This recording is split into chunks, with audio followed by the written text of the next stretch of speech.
In this video, I'll be showing you how to install paper into your HP SmartTank 580. If you don't have this exact model, but another HP or HP SmartTank, then this video should help you as well, as they're all the same build more or less, and it's quite easy to distinguish between what I'm doing and what you can do on your printer. So what you'll need for this is just to have your paper ready. So I've got a few sheets of A4 paper here, and we're going to be putting this into the printer in just a moment. So you want to just have a look at the back of the machine, and you'll see this section is what we're going to be focusing on.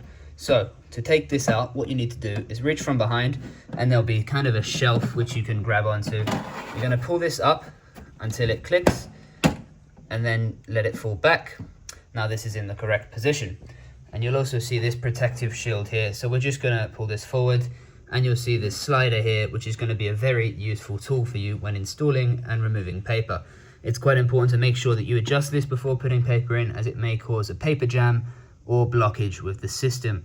This is quite a common issue which a lot of people do, so I'd always recommend to move this before you move anything else. Now you can see at the moment it's set to the smaller paper setting, and we are going to just be adjusting it to A4.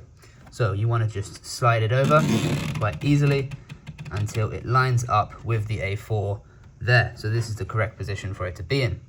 Now what we're going to do is take our paper, make sure it's all together. You don't want it to be like kind of loose, and you're going to just let it slide in. Now you can see now it's not going in. What you don't want to do is force it in, because this will cause the paper to crease. So we're just going to adjust the slider once more, as it may just not be down wide enough. Now we can go ahead and reattempt to put the paper in. And there you go, you see it slides in nice and easy, and the paper stays formed together. Now, if you're having trouble with this, I'd always recommend to rewatch this video again just to see the exact step-by-step process.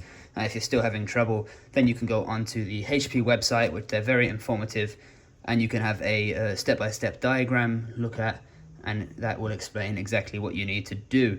You can also contact the customer service team via HP website, and they'll be able to direct you to the exact step-by-steps. So I hope this video has been useful for you.